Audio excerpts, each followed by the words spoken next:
મારું 500 પાટણ.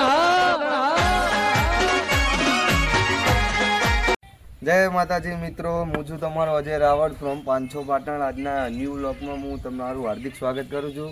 અને આજે હું તમને મારા ગામડાની સ્ટોરી તમને બતાવવા જઈ રહ્યો છું કે જ્યાં મારું ગામડું છે, જ્યાં મારું વિલેજ છે, જ્યાં હું નાનોથી મોટો થયો, જ્યાં મને મારા નાનપણની ખબર પડી, જે જગ્યાએ હું નાનોથી મોટો થયો આજે તમને ગામડું બતાવી દઉં. તો અમે આજે હતા અમારા ગોમડાના વલ્લે, જો વાઘોડ કહેવાય, આ એ જ વલ્લો ભાઈ ઉપર બતાવો કેમેરામેન. આ એ જ વલ્લો જે અમે નાના હતા, નાના મોટા થયા, ના જ વલ્લે હચકા ખાઈને અમે નાના મોટા થયા. બહુ યાદો જોડાયેલી આ ગોમડામાં ભાગોળના વલ્લાની વાત કરું એટલે વાત જ કંઈક અલગ. કે આમાં એટલું નાનપણી અત્યારે લઈને એટલી મસ્તીઓ કરીને એવી યાદો હોય ને કે જિંદગીમાં કદી ભૂલાય નહીં. આ એ જ વલ્લો જે અમે નાના હતા ત્યાં હેચકા ખાવા આવતા, આ એ જ વળવાયો ને એ જ વલ્લો નામ મોજ. એટલે ગામડાની જેવી મોજ એવી અમદાવાદની સિટીમાં તમને જોવા ના મળે. હજુ અમારા ગામડાનું ફેમસ તલાવે હોય એક, હાલો બતાવો. અમારા ગામનું તલાવ છે મોટું દહીં.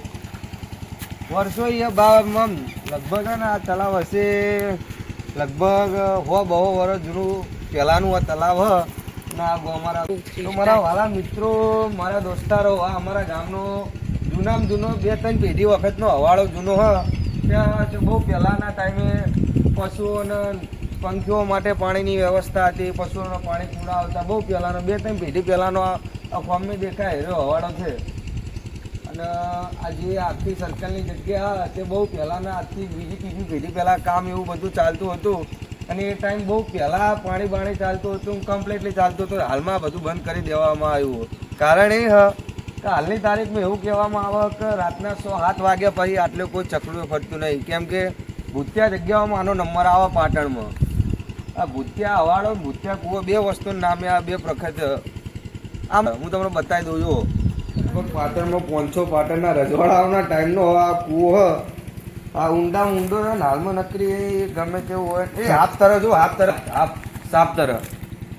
તો ચલો તાન હવે અમારા ગામનો બીજો વલ્લો તમને બતાવો. ચલો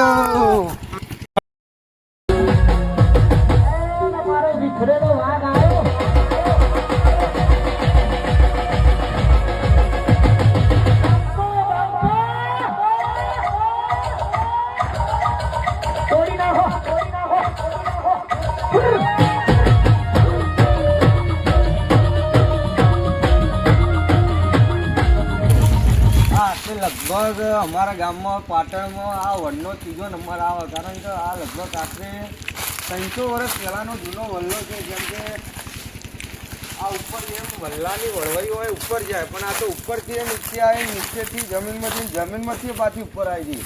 આશરે લગભગ 300 વર્ષ આજુબાજુનો આ વળ. મારા બા મને કહેતા કે બેટા અજય લગભગ 300 વર્ષ આજુબાજુનો વળ હ.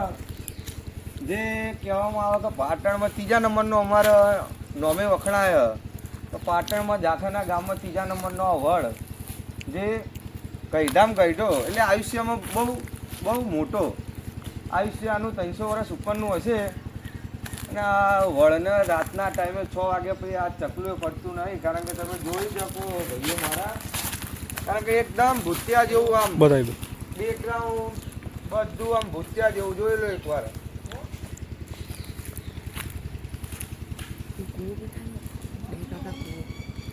ભૂતિયા ટાઈપનું બધું વસ્તુ રાતે 6 વાગ્યા પછી એટલે ગમે તે ચકલું ના ફરતું. ચલો એક વસ્તુ તમને બતાવું. આ બધી માટલીઓ જુઓ તમે. આ માટલીઓમાં અમુક ભગવાન માતાજીનું હોય તો સાઈડમાં અમુક વસ્તુ વાળેલું પડ્યું. કારણ કે અમારું પાટણ બાજુ ભૂત, ચૂડેલો, વળગાડ આ બધી કોમન વસ્તુઓ. અમુક વસ્તુ ત્યાં જોઈ શકો છો, અમુક વસ્તુ વાળેલું પડેલું હોય. કોઈને જન વળગ્યો હોય, કોઈને ચૂડેલ વળગ્યો હોય, કોઈને બાબરી વળગ્યો હોય, ગમે તે વળગ્યું હોય. આ બધું કોમન વસ્તુ. કારણ કે અમે તો ગુજરાતીથી છીએ, નીચી ગોમડિયા અને અમે પાટણવાળા છીએ એટલે તોય પડે પાહા નહીં. આ તમે જોઈ શકો આ મોટો વલ્લો. આ વલ્લાની વળવાય ઉપરથી નીચે આવી, નીચેથી ભાઈ જમીનમાં દટાઈ ગઈ. એટલે તમે એવું વિચારી લો અંદાજે કે કેટલા વર્ષો પહેલાંનો જૂનો હશે. એમ અમારા 500 પાટણમાં જાખોના ગામનું નામ નહીં.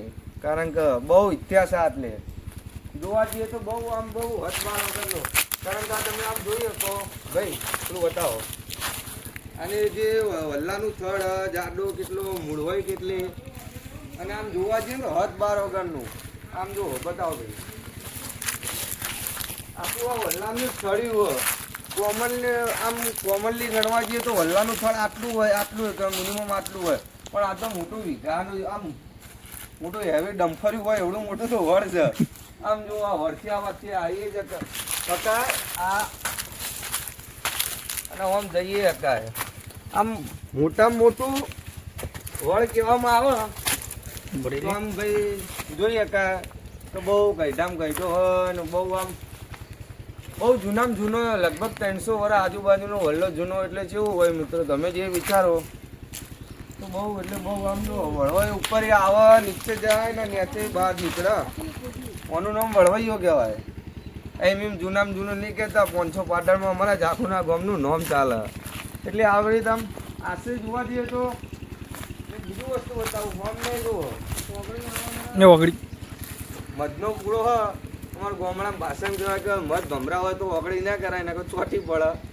એટલે અત્યારે આમથી ચેતાઈ જ રહેવું સારું, કારણ કે તમે જોઈ શકો આવા ને આવા મધના પૂળો આમ જોવા જઈએ ને તો ઉપર આમ બહુ સંખ્યામાં.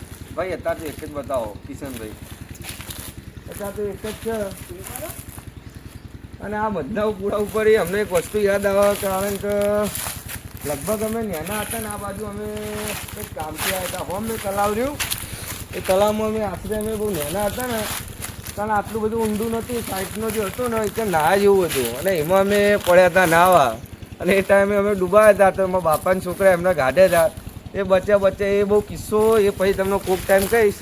બાકી આ ભમરા ઉપર તો એક કિસ્સો યાદ આવે, કારણ કે અમે આટલે અમે હરવા ફરવા માટે આવ્યા હતા, અને ભાઈ છોકરો રાકેશ કરીને તેને મારે તો પથરો ને અમે 3, 4, 5 ભાઈઓ પોચ ના થતા પહોંચીને કોકનો હોય ગોય થયા, ઢેમચા કોકના ઢેમચા થયા, બહુ હેવી હતો.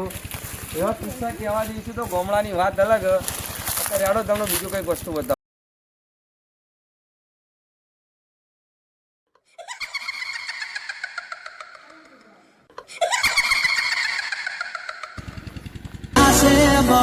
જારે આ બંકો આવશે થોડી ગરમી વધી જાશે, જારે વિડીયો આવશે જોવા વાળા જોતા રહી જાશે, કોઈની આંખો ફાટી.